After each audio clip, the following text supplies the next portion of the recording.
সরকারি ছুটি নেই, তবে আছে শোক দিবস। কিন্তু ধানমন্ডি ৩২ নম্বরে এবারের চিত্রটা একেবারেই ভিন্ন। ভেতরটা শুনশান, স্তব্ধতায় মোড়ানো বঙ্গবন্ধুর স্মৃতিস্তম্ভ। বাইরে সুসজ্জিত অনেকে লাঠি সোঁটা নিয়ে শ্রদ্ধা জানাতে যারা এসেছেন তারাই পড়েছেন আক্রমণের মুখে। সকালে ধানমন্ডি ৩২ নম্বরের চারপাশে এমন পরিস্থিতি দেখা গেছে। কারো কারো অভিযোগ, ছিনিয়ে নেওয়া হয়েছে মোবাইল ফোন, মানিব্যাগ। মারধরের দৃশ্য ধারণ করতে গেলে বাধার মুখে পড়েছেন গণমাধ্যম কর্মীরাও। অবস্থান নেয়াদের মধ্যে অনেকেই জানান, আওয়ামী লীগকে প্রতিহত করতেই তারা সেখানে আছেন। আমাদের যেই গণবিপ্লব সেটি যাতে প্রতিবিপ্লবে রূপান্তর না হয়, আমাদের বিপ্লব যেন ব্যাহত না হয়, সেই জন্য মূলত হচ্ছে আমরা এখানে প্রহরা দিয়েছি। শুধু আওয়ামী লীগ, ছাত্রলীগ আর যুবলীগকে প্রতিহত করা, কারণ এখন শোক দিবস নাই, এটা বিজয় দিবস। আজকে শুধু আমরা আওয়ামী লীগের বিরুদ্ধে অবস্থান নেওয়া হয়েছে, যাতে তারা কোনো প্রকার নাশকতা করতে পারে না, দেশটাকে অস্থিতিশীল করতে না পারে।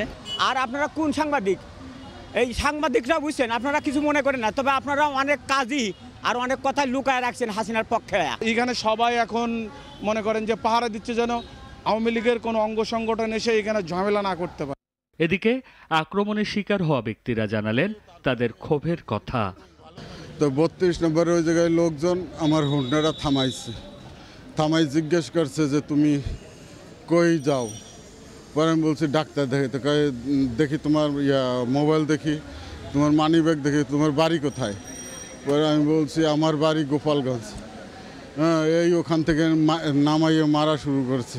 আমার তো ওরা ফুল দেখিয়া আর ওরা একটাই লিছে, একটাইয়া কয় তুমি এই সেই তোমার ও শুরু করছে। আমি ৩২ নম্বর মাত্র নামছি 30 সেকেন্ড হবে না, আমি নামছি, আমি আরেক বাসে উঠবো, চলে যাব। এই মুহূর্তে আমাকে ধরে বলে তুই আওয়ামী লীগ, ধরে আমাকে পিটাইছে, আমার মোবাইল নিয়ে গেছে, আমার কাছে যা টাকা পয়সা ছিল সব নিয়ে গেছে। একজন বললো যে ভিডিও করতেছে কোনো, আমি ভাইয়া বলছি, আমি ভাইয়া বুঝতে পারি না। এই বলে তুই কার লোক, ডিলেট কর। মোবাইলটা আমার নিচ্ছে, এর মধ্যে আমাকে হুরুম দারুম আমাকে মাই শুরু করে দিছে। এলাকাটিতে আইনশৃঙ্খলা বাহিনী অবস্থান নিলেও তাদের তেমন কোনো তৎপরতা চোখে পড়েনি। একজনকে দড়ি দিয়ে বেঁধে আনা হচ্ছে, সেটি কিন্তু আমরা লক্ষ্য করতে পারছি।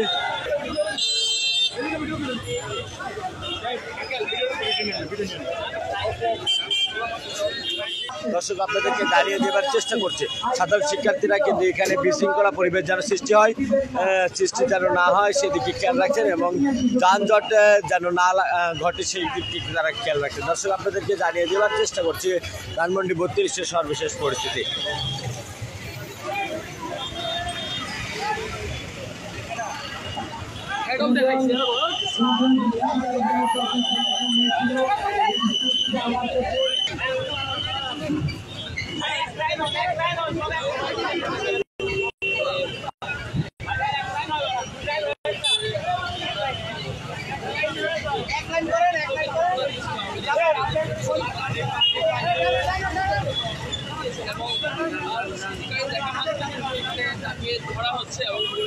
এই ছুটিটা ধরা হয়েছে আমার কাছে, এবং মহিলাটা দিয়েছিলেন আমার কাছে উপযুক্ত প্রমাণ, এবং যার ব্যাগ সে উপস্থিত থাকার পরে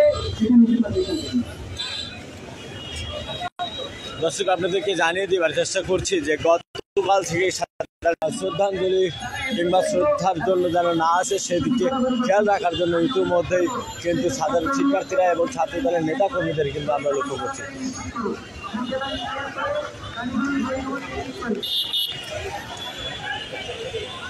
দর্শক, আপনাদেরকে জানিয়ে দেওয়ার চেষ্টা করছি এই মুহূর্তে কিন্তু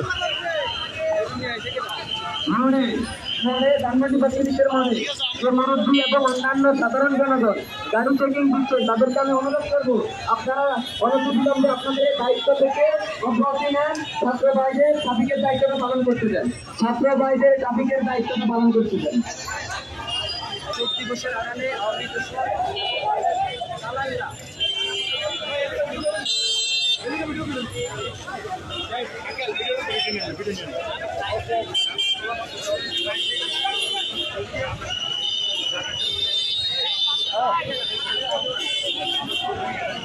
আমরা লক্ষ্য করতে পেরেছিলাম যে আসলে কয়েকজনকে হাতে কিন্তু দড়ি বেঁধে নিয়ে আসা হচ্ছিল এবং সেই ফুটেজ আমাদেরকে হেঁটে দেওয়া হয়নি। আপনারা লক্ষ্য করছেন ইতিমধ্যেই যে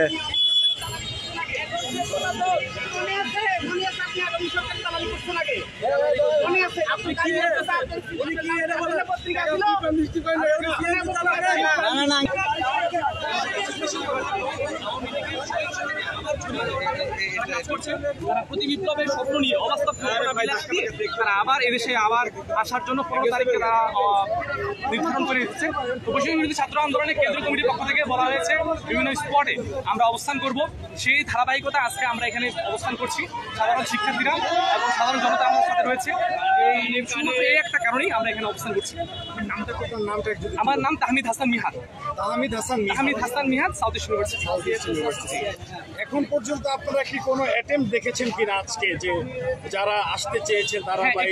আমি সকাল থেকে সাধারণ জনতা এবং সাধারণ শিক্ষার্থী অনেকে যারা আসলে ক্ষোভ রয়েছে, তাদেরকে হত্যা করেছে, ভাইদের আমার চোখের সামনে আমার ভাইকে হত্যা করেছে, আমাদের ক্ষোভ রয়েছে অবশ্যই। যদিও আমি মাফ করে দিয়েছি সমস্ত প্রশাসনকে, সমস্ত মানুষকে, কিন্তু দেশ তো মাফ করেনি, সবাই তো মাফ করেনি।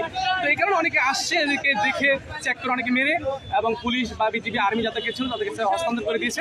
এখন পরিস্থিতি অনেকটাই স্বাভাবিক রয়েছে, বাট নেতাকর্মীরা আমার চেষ্টা করছে, আওয়ামী লীগের নেতাকর্মীরা চেষ্টা করছে। কয়েকজন সকালে এসছেন, এখনো আশেপাশে হয়তোবা রয়েছে, হয়তোবা তারা আসলে আমাদের অনুরোধ করবো আপনারা চলে যাবেন।